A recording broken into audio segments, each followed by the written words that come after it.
وہ تمام جو ہے نا وہ پرون ہے کہ کہیں پہ بھی آپ ان میں کچھ بھی ملا دیں. اب جو سپلائی صرف پنجاب میں ہے 1.4 بلین لیٹرز کی ہے پر اینم دودھ کی, وچ از 98% آف دا ملک کنزمپشن.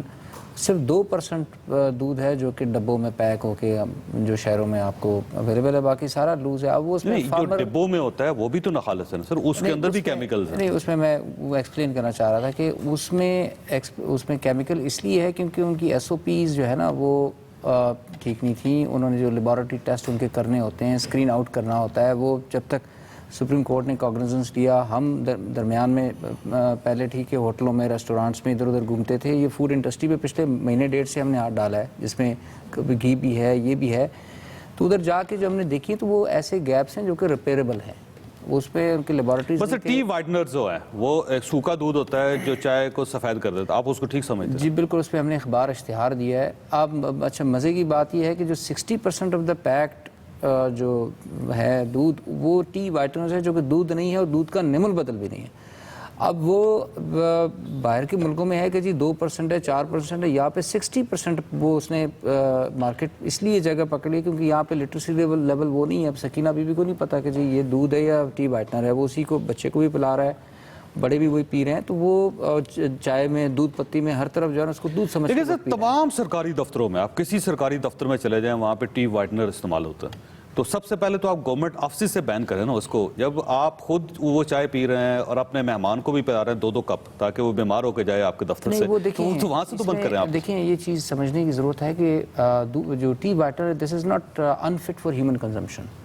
اس میں ملک پروٹینز ہیں, اس میں ملک پروٹینز تو نہیں, اس میں سالڈ ناٹ ملک جو ایس این ایف ہے وہ ہے, جو اسکمڈ ملک ہے, اس میں ویجیٹیبل فیٹ ہے, that is not unfit for human consumption. اس میں کیلوریز ہوتی ہیں, وہ آپ کو انرجیز بھی دیتی ہیں, لیکن وہ بچوں کے استعمال کے لیے نہیں جس میں ڈیری فیٹ ہونا چاہیے 5% 6% جو کہ ان کی مینٹل گروتھ کے لیے. اس میں اصل ایشوز لیبلنگ کے ہیں کہ آپ لوگوں کو بتاتے نہیں ہیں کہ جی یہ ٹی وائٹنر ہے.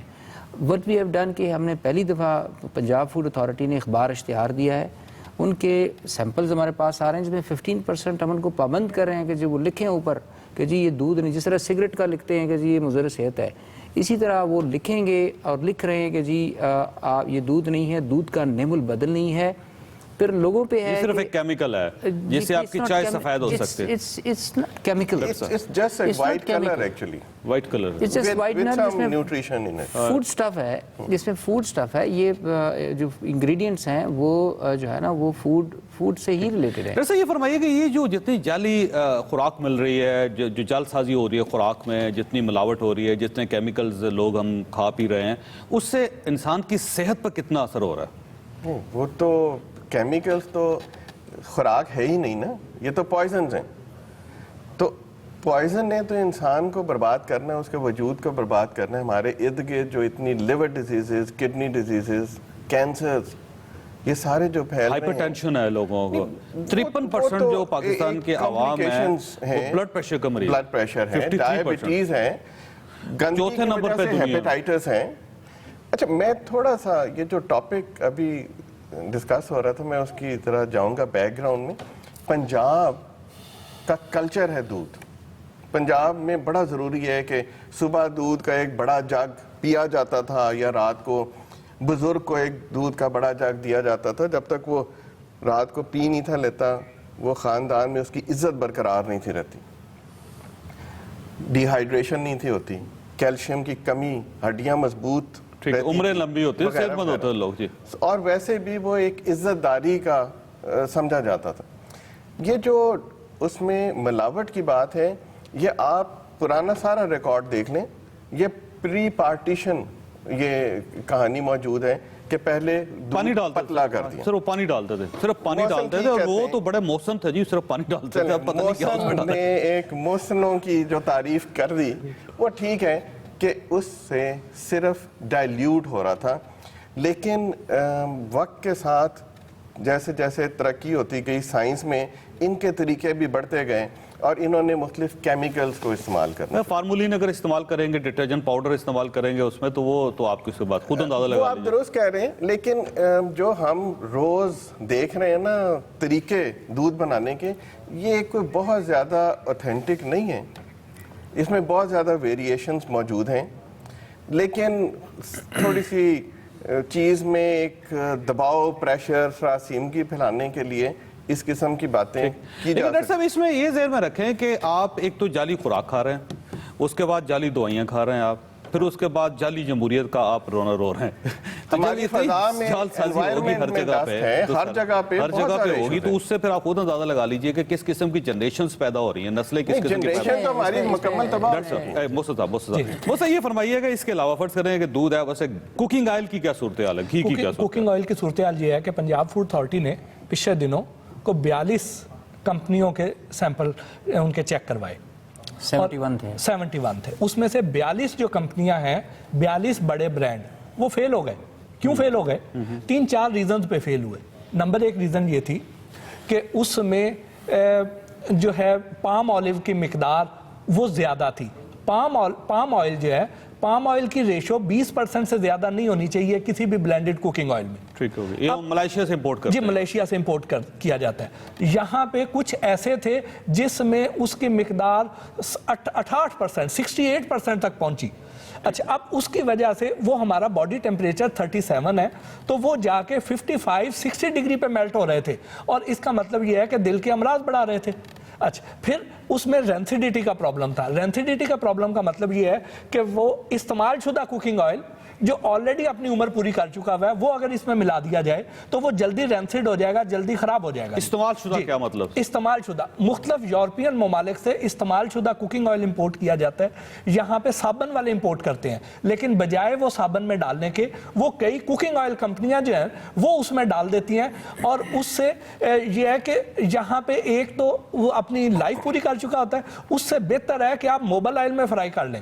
اور یہ وہ والا کوکنگ آئل ہوتا ہے کہ وہاں پہ حرام حلال کی کوئی تمیز نہیں ہے، ادھر حرام چیزیں بھی اس میں فرائی کی جاتی ہیں. وہ والا کوکنگ آئل جب یہاں پہ آتا ہے تو ہمارے غذا میں جب حرام چیزیں شامل ہو جائیں گی تو حرام کاری کا عنصر بھی بنے گا. میں نے بریک لینی ہے، لیکن آپ کی بات بہت ہی دلچسپ ہے. پہلی بات تو یہ ہے کہ پام آئل ملیشیا میں بین ہے، وہاں پہ آپ کوکنگ کے طور پہ استعمال نہیں کر سکتے، لیکن وہ ایکسپورٹ کرتے ہیں اور پاکستان اس کو بڑے لیول پہ، ہر جو ہمارا گھی بنانے والی فیکٹری ہے وہ اس کو امپورٹ کر رہی ہے پاکستان میں. وہاں لوگ استعمال نہیں کر رہے، یہاں پہ استعمال دھڑا دھڑ کیا جا رہا ہے. اور جو دوسرا انکشاف آپ نے کیا کہ صابن کے لیے یوزڈ آئل منگوایا جاتا ہے اور اس کو پھر کوکنگ آئل میں ڈال دیا جاتا ہے، تو یہ میں سمجھتا ہوں کہ نوٹس لینا چاہیے میگل صاحب کا. شورٹس بریک کے بعد آپ صاحب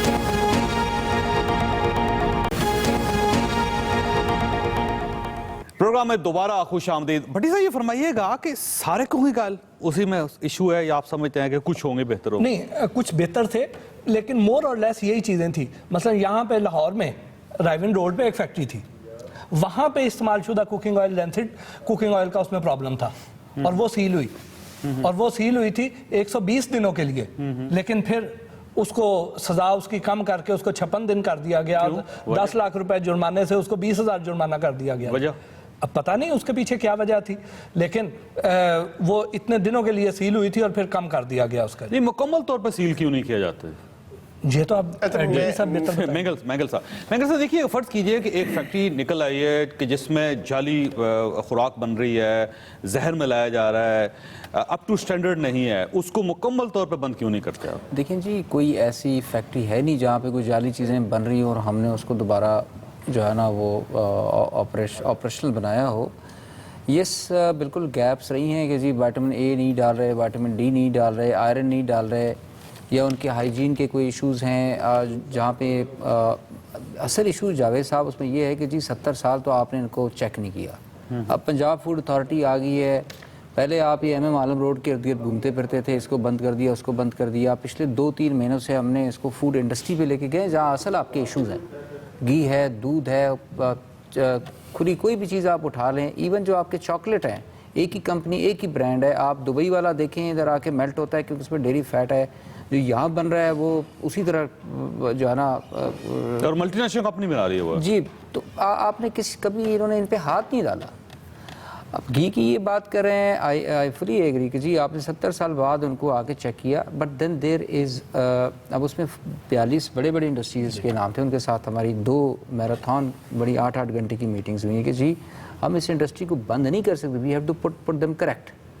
اس میں جو بیسٹ پریکٹسز ہیں جو باقی دنیا میں بھی ہے کہ جی آپ ان کو بتاتے ہیں کہ جی یہ آپ کے گیپس ہیں, یہ آپ کے ایشوز ہیں, یہ 1.5 مہینہ ہے, 2 مہینہ ہے, which is known as quality adjustment time, کہ آپ اپنی چیزیں ٹھیک کریں. ہم اب now in this case this is 28 February, March میں ہم نے دوبارہ ان کے سیمپلز اٹھانے ہیں, اور اس کے بعد پھر اگر اس میں دوبارہ چیزیں نکلتی ہیں تو سر یہ سیمپلنگ بتائیے گا کہ یہ چیک کرنے والی لیبارٹریز کیسی ہیں محسن صاحب؟ اصل چیک کرنے والی لیبارٹریز کا عالم یہ ہے کہ ابھی ہم دودھ کی بات کر لیں تو یہاں پہ جو دودھ کے سیمپل بھیجے گئے تھے وہ ایک ایسی لیبارٹری جو فیصل آباد ایگریکلچر یونیورسٹی کو بھی بھیجے گئے تھے. تو جس یونیورسٹی کی لیبارٹری کو بھیجے گئے تھے وہ وہاں کا جو فوڈ سائنٹسٹ ڈپارٹمنٹ ہے وہ سارے کا سارا ایک بڑی دودھ والی کمپنی نے سپانسر کیا ہوا ہے.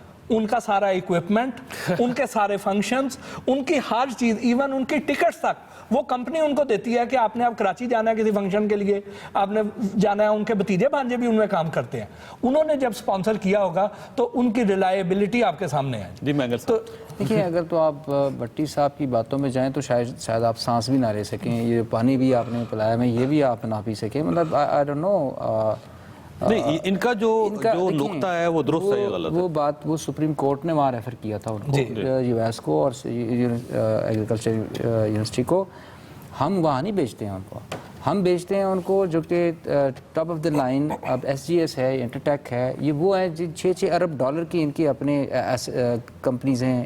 دے آر لیڈنگ, اوکے ریلائبل ہے آپ کا خیال, ریلائبل ہیں, جس پہ یہ نہیں ہے کہ صرف ہمیں ٹرسٹ ہے, انڈسٹری کو بھی ٹرسٹ ہے. اور یہ جاوید صاحب آج سے پہلے کوئی ایس او پیز تھی نہیں ان کی, ابھی ہم نے S O Ps laid down کی ہیں کہ جی اگر آپ کا برانڈ ہے, چاہے دودھ ہے, چاہے وہ گھی ہے, چاہے کوئی بھی چیز ہے, اس نے 6 مہینے میں ایک دفعہ اس پولے سرات سے گزرنا ہے. اگر آپ فیل ہوتے ہیں تو بھی اخبار اشتہار ہے, اگر آپ پاس کرتے ہیں تب بھی ہم لوگوں کو بتائیں گے کہ جی اچھی چیزیں. اچھا کوئی خالص چیز ہے اس وقت پنجاب میں دیکھیں جی پنجاب اس کے بارے میں کہہ سکیں کہ یہ چیز کھا لیں مکمل طور پہ صحت مند رہیں گے؟ کوئی ایک چیز دیکھیں, جہاں تک جو سب سے زیادہ مسئلہ جو میں نے پچھلے 3 مہینوں میں دیکھا ہے کہ کوئی بھی کھلی چیز جو ہے وہ زہر ہے. اس میں ہم آپ چائے اٹھا لیں, چاہے سر یہ گھی جس کا ذکر کیا یہ تو بند ہے نا سارا, نہیں 42 کمپنیز کا گھی جو ہے یہ سارے کا سارا بند ہوتا ہے, تو کھلا ملتا ہی نہیں. نہیں یہ پہلے کھلا ملتا تھا, یہ تو ابھی لوز آئل ہم نے بین کروایا لاہور میں. یہاں سے 4 سال پہلے لوز آئل ملتا تھا. ابھی بھی فیصل آباد میں ہم یا پنڈی میں ہم گئے ہیں, وہاں پہ ابھی 2 مہینے ہوئے ہمیں لانچ کیے ہوئے اس چیز کو, وہاں بھی لوز آئل ہے جس کو ہم آہستہ آہستہ we have to cut it down. سب سے زیادہ خطرناک شہر کون سا ہے؟ فیصل آباد, ملتان, راولپنڈی, سیالکوٹ, لاہور. دیکھیں میں عرض کروں اس میں, اگر آپ لاہور کو اور فیصل آباد کو یا پنڈی کو ابھی رکھیں, لاہور میں چونکہ 3-4 سال سے, تو یہاں پہ جو معاملات ہیں وہ قدرے بہتر ہیں.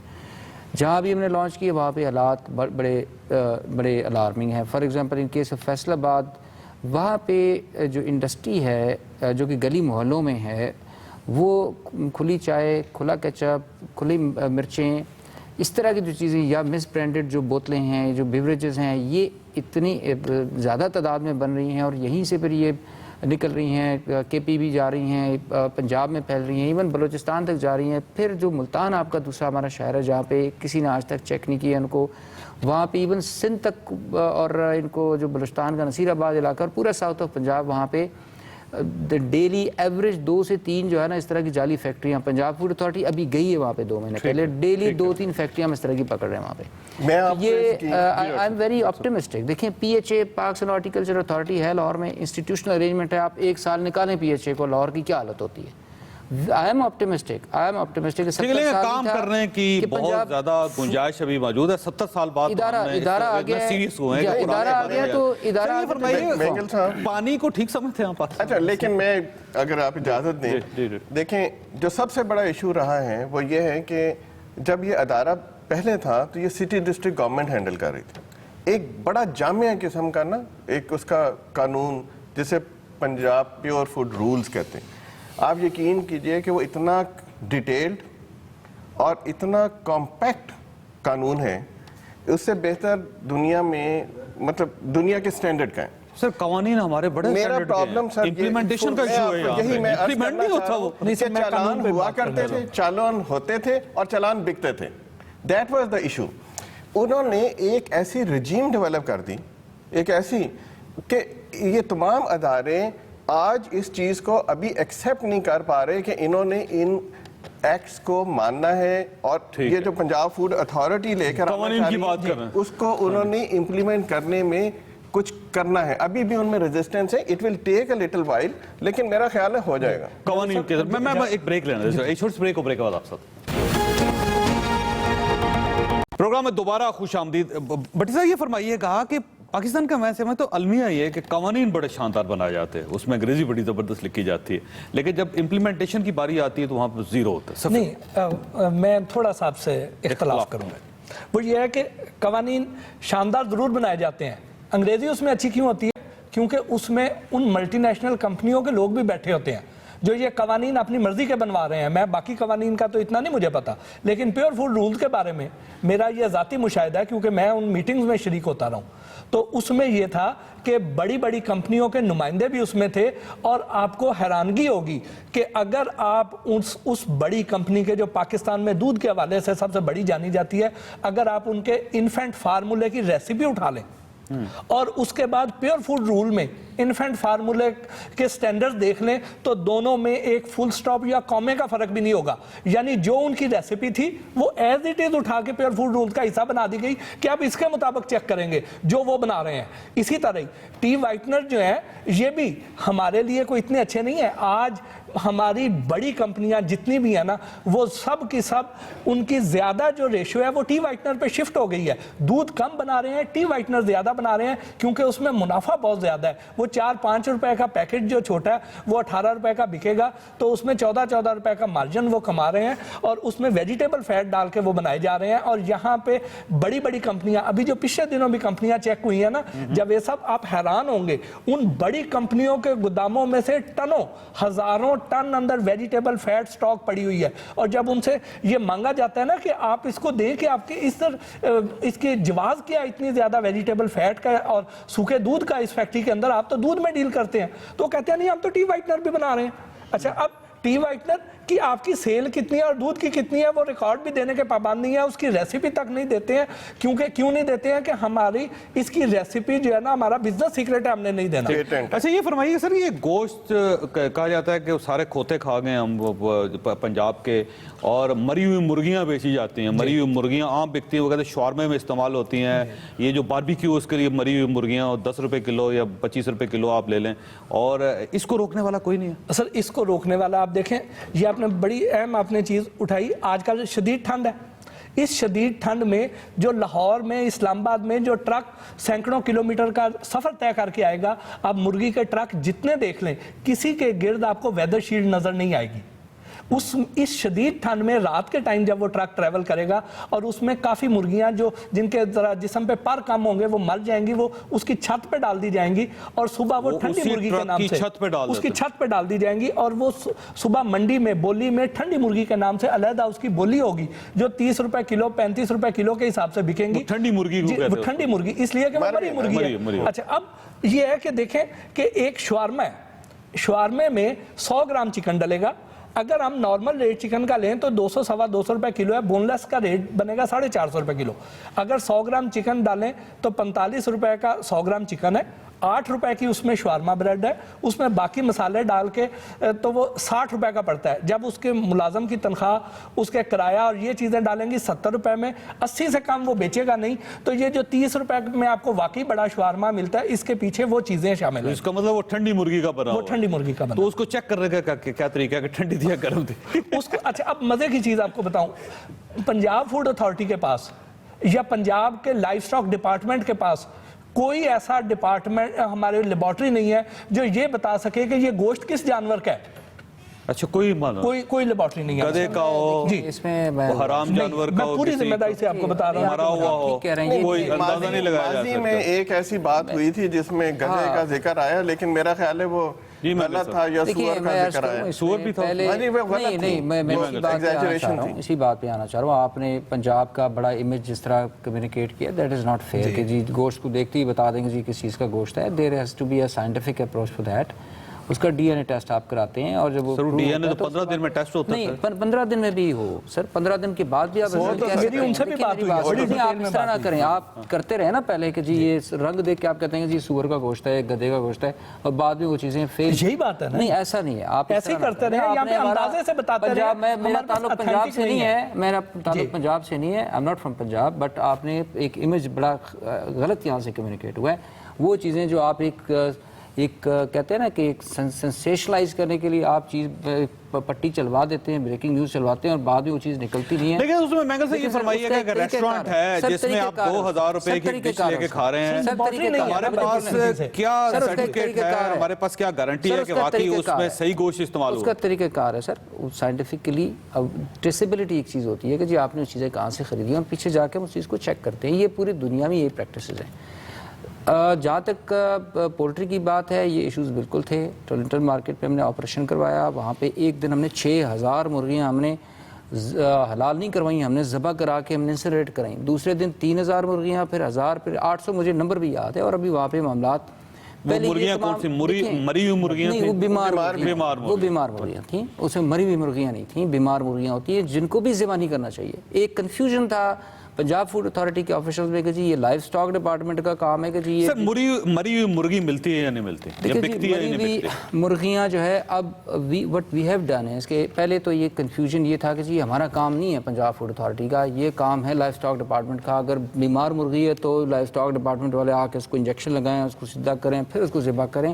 آئی سیڈ نو، وہ چیز آپ نے کرنی ہے تو آپ پولٹری فارم میں کریں ادھر سے. یہاں اگر بیمار مرغی لے کے آتے ہیں تو وی پریزیوم کہ جی آپ بیچنے لے کے آئیں، اور یہ اگر اس قابل نہیں ہے تو اس کو ذبح کریں، اس کو حلال نہ کریں، اس کو جلائیں آپ جا کے. ڈاکٹر صاحب یہ فرمائیے گا کہ اگر گوشت خراب ہوگا، مری ہوئی مرغی ہوگی، مرا ہوا جانور ہوگا، اس کا گوشت آ جائے گا، حرام جانوروں کا آ جائے گا گوشت، تو اس سے صحت پہ کیا اثرات ہوتے ہیں؟ پھر آپ کو تھوڑا سا پیچھے جانا پڑے گا. یہ جو مرغی کی بات ہے نا، اس میں ایک بہت اہم پہلو ان کی فیڈ ہے. بہت اہم پہلو ان کی فیڈ ہے. اس فیڈ میں ایسے اینابولک اسٹیرائڈز وغیرہ دیے جاتے ہیں جس کا مقصد مرغی کو بہت جلدی سے ایک خاص وزن پہ لے کے آنا. لیکن سر یہ تو پوری دنیا میں ہے نا. نہیں برائلر مرغیاں پوری دنیا تھوڑی سی وضاحت کر دوں یہاں پہ ہیں کہ پاکستان میں یہ ایشوز ہیں یہاں پہ. سر میں عرض کروں ان دیکھیں تمام لیولز کو وائلیٹ کر کہہ رہے ہیں. سر دیکھیں بات سنیں، میں عرض کروں کہ اب چونکہ پہلے پنجاب فوڈ اتھارٹی صرف لاہور کی حد تک تھا، اب پچھلے 2-3 مہینوں میں ہم نے اسٹرکچرل ریفارمز لے کر آئے ہیں. اس میں اویئرنیس ڈائریکٹریٹ ہے، اس میں ویجیلنس ڈائریکٹریٹ ہے. جیسے کسٹمز کا ویجیلنس ہوتا ہے کہ جی انٹیلیجنس ہو کہ جی کہاں پہ ملاوٹ ہے، کہاں پہ گوشت والا کام ہو رہا ہے، کہاں پہ وہاں پہ we have acquired an officer from Pakistan army جو ریٹائرڈ ہیں، جن کا ایکسپرٹیز ہے کہ جی انٹیلیجنس کی گین کس طرح کرنا ہے آپ نے. اسی طرح جو ہے وہ برانڈ کی رجسٹریشن ہے. اسی طرح یہ جو بات کر رہے ہیں کہ جی کوئی بھی فوڈ آئٹم یا اس کو جو ایکسٹرنس جو انفلوئنس کرتا ہے، ان دس کیس فیڈ ہے، وہ ہمارے پرویو میں ہے، اس کو ہم چیک کر سکتے ہیں اور ہم کر بھی رہے ہیں. لیکن مہنگا صاحب یہ ہے کہ یہ تو بڑا انفراسٹرکچر چاہیے پاکستان میں. اگر ہم نے ابھی کام سٹارٹ کیا ہے تو ہر چیز میں چائے کی پتی ہوگی، دودھ ہوگا، پانی ہوگا، گھی ہوگی، گوشت ہوگا، مسالے ہوں گے، نمک ہوگا، تو ہر کھانے والی چیز کے اندر ہوگا. تو ہمارے پاس تو بہت بڑا ڈپارٹمنٹ چاہیے جو ان چیزوں کو چیک کر سکے. مجھے بریک لینا سر، ایک چھوٹی بریک کو بریک والا سر.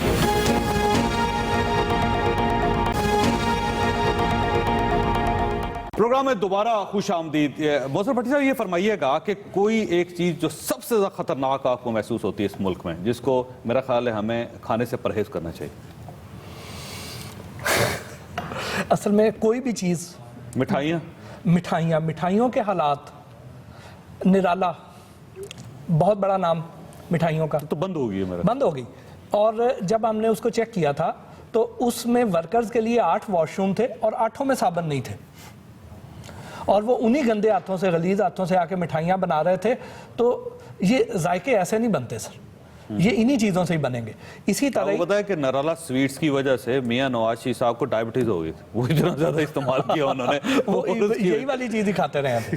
اور جو لکشمی چوک میں ایک بڑی مشہور مٹھائی کی دکان ہے، ان کی فیکٹری ہے پیچھے، اور وہاں پہ جب ہم نے اس کو چیک کیا تو پتہ چلا کہ اس کو کسی بھی ہم ٹیبل کو، ریک کو، الماری کو جب ہم ذرا سا کھٹکھٹائیں تو اس میں سے چوہوں کا غول نکلے اور وہ آگے چلا جائے. اور آگے گئے تو آگے بلیاں بھی موجود تھی اور ان سے پوچھا کہ جی یہاں پہ آپ کو شرم نہیں آتی, یہاں پہ چوہے بھی موجود ہیں, بلیاں بھی موجود ہیں, تو آپ یہاں کتا بھی رکھ لیں. کہتا جی یہ نہ ہوئے کل نو انتو سی بھی آبجیکشن لا دیو. یعنی وہ تقریباً نیم رضامند تھا, وہ تیار تھا.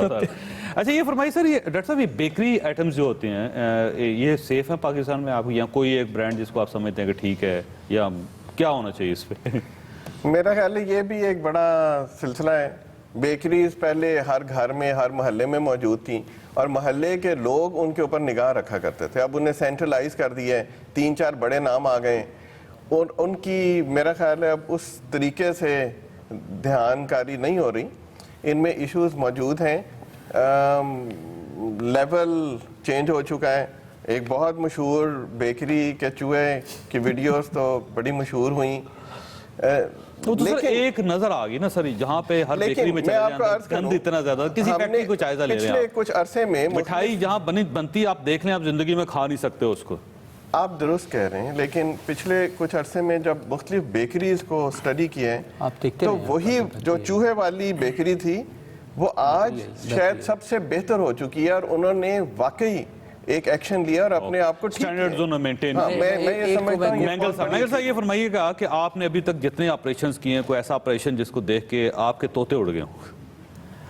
دیکھیں اس میں عرض کروں اسپیشلی باقی جو شہر ہیں, اب لاہور میں چونکہ 3-4 سالوں سے پنجاب فوڈ اتھارٹی کام کر رہی ہے, دیر از اے ویزیبل ڈفرینس, ویزیبل امپرومنٹ. چاہے آپ ریسٹورانٹ میں چلے جائیں یا ہم 3-4 جو یہاں پہ جن کی آپ بات کر رہے ہیں جو پروڈکشن ہاؤسز ہیں, بہت بہتر ہیں حالات. لیکن آپ جو ہم باہر گئے ہیں وہاں پہ ہمیں گجرانوالہ میں ایشوز آئے ہیں, ہمیں فیصل آباد میں ایشوز آئے ہیں. تو حیران کن واقعہ جس کو دیکھ کے آپ نے کہا کہ یہ کیا ہو کیا رہا ہے اس ملک میں؟ دیکھیں جو چائے جس طرح یہ بناتے ہیں, جس طرح یہ کیچپ بناتے ہیں, جس طرح یہ مرچیں بناتے ہیں, اس میں یہ جو کلر جو ہم یوز کرتے ہیں ٹیکسٹائل کلر ہے, یہ یوز کر رہے ہیں اور وہ سیدھا کینسر ہے. سو بات میں اسی پہ آؤں گا کہ جی یہ چیزیں چودھری صاحب یہ 1947 میں ہو جانی چاہیے تھی. آپ نے 70 سال نہیں پوچھا ان کو, اور ابھی حالات یہ ہیں کہ آپ کے 44% بچے آپ کے سٹنٹڈ گروتھ کا شکار ہیں. آپ کے خواتین 69% وائٹامن ڈی کی کمی ہے, اے کی کمی ہے, فولک ایسڈ, آئرن. آپ کوئی بھی چیز اٹھا لیں, آپ کو کسی کہتے ہیں دشمن سرکار کی ضرورت نہیں ہے اگر آپ یہ 5-7 سال اور اگر آپ نے یہ معاملات کو اسی طرح چلا کے رکھا. اب یہ ہے کہ اللہ کا شکر ہے کہ پنجاب میں یہ چیز ہے, but we need to have this institution set up in other provinces also. اب سندھ میں پورے پاکستان میں ہونا چاہیے اور بڑے لیول پر فوری طور پہ ہونا چاہیے. بٹ صاحب یہ فرمائیے گا کہ سر آپ کی زندگی کا کوئی حیران کن واقعہ جسے آپ نے دیکھا اور آپ پریشانی ہو گئے کہ یہ کیا ہو رہا ہے, اور اس کے بعد آپ نے وہ چیز کھانی بند کر دی؟ ایسے ہی ہوا نا, یہاں پہ چائنا اسکیم گجرپورے میں ایک بندہ ہم نے سائنسدان پکڑا. وہ سائنسدان کیا کرتا تھا کہ عام طور پہ نقلی مرچیں بناتے ہیں لوگ, اندر مختلف اس میں پھک ملا دی, یہ وہ ملا, وہ نقلی کالی مرچیں بناتا تھا اور پیسی ہوئی نہیں بناتا تھا, ثابت نقلی کالی مرچیں بناتا تھا. حیران کن کیسے؟ وہ ایسے بناتا تھا کہ جو مونگ پھلی کا چھلکا ہے اس کا ٹیکسچر اور کالی مرچ کا ٹیکسچر سیم ہے. وہ ان کو کوٹتے تھے, اس میں انڈسٹریل کلر ڈالتے تھے اور اس کے بچے چگیوں سے لیتے تھے اور چھوٹی چھوٹی گولیاں بناتے تھے, آدھی اصل کالی مرچیں اور آدھی نقل کالی مرچیں. آپ تھوڑی سی نقل کالی مرچیں ہاتھ میں, آپ تھوڑی سی کالی مرچیں بازار سے لے کے ہاتھ پہ ڈالیں, آپ کو کچھ دانے آڈ سائز کے ملیں گے, کچھ چھوٹے یا بڑے, اور اصل کالی مرچ کو آپ ہاتھ سے دبائیں گے تو وہ نہیں ٹوٹے گی, یہ بھر جائے گی. ٹھیک, اور یہ بنا رہا تھا. پھر اسی طرح جو مرغیوں کی انتڑیاں تھی اس کو میلٹ کر کے اس سے جو آئل بناتے تھے اس کو چکن آئل کہتے تھے, اس میں نیم کو فرائی کرتے تھے کہ اس میں چکن کا فلیور آئے گا. یہ رمضان میں جو آپ کو ملتا ہے نا سموسے اور کچوریاں وغیرہ بنی, یہ سب اسی قسم کی گھی سے. پھر اسی طرح آپ نے ابھی بیکریوں کی بات کی, سندر انڈسٹریل اسٹیٹ سے ایک بندہ پکڑا, وہاں سے گندے انڈے پکڑے, 72,000 گندے انڈے پکڑے. 72,000 گندے انڈوں کا ٹرک پورا لا کے پنجاب فوڈ اتھارٹی کے دفتر لے کے آ گئے تھے. ٹھیک, وہ کیا تھا جی, وہ گندے انڈے, اس سے ایگ پاؤڈر بنتا تھا اور وہ بیکریوں والے کیک بنانے کے لیے لے کے جاتے تھے. جی آپ اندازہ لگائیں.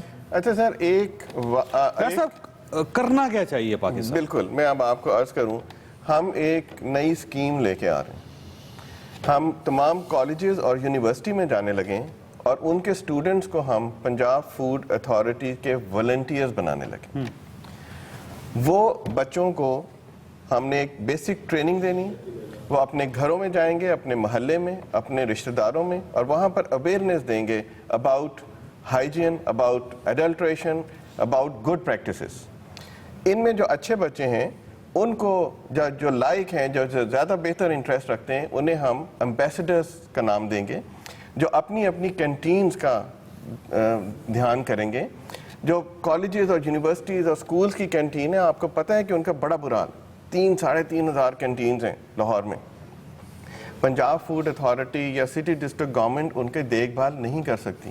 سو یہ بچے کریں گے. سو بیسکلی ہم ایک ایسے سسٹم میں جانے والے ہیں عنقریب جہاں پر ان بچوں کو ٹرین کر کے ہم مارکیٹ میں لانے لگے ہیں, کیونکہ جب تک ہم گراس روٹ لیول تک نہیں جائیں گے, جب تک میسز اس کو اون نہیں کرے گی, جب تک اونرشپ نہیں ہوگی, تب تک یہ ٹھیک نہیں پوری ہوگا. قوم کو سمجھایا نہیں جائے گا یہ مسئلہ حل ایگزیکٹلی, نہیں اب ہو یہی سکے اس گا. کا حل ہے اور یہی ہم نے کرنا ہے. پروگرام کا وقت ختم ہو گیا. خواجہ صاحب آپ نے یہ ساری گفتگو سنی, فیصلہ آپ خود کر لیجئے گا کیا آپ نے کھانا ہے کیا آپ نے نہیں کھانا. لیکن ایک بات طے ہو گئی ہے کہ اس ملک میں غریب ہیں کچھ لوگ امیر ہیں.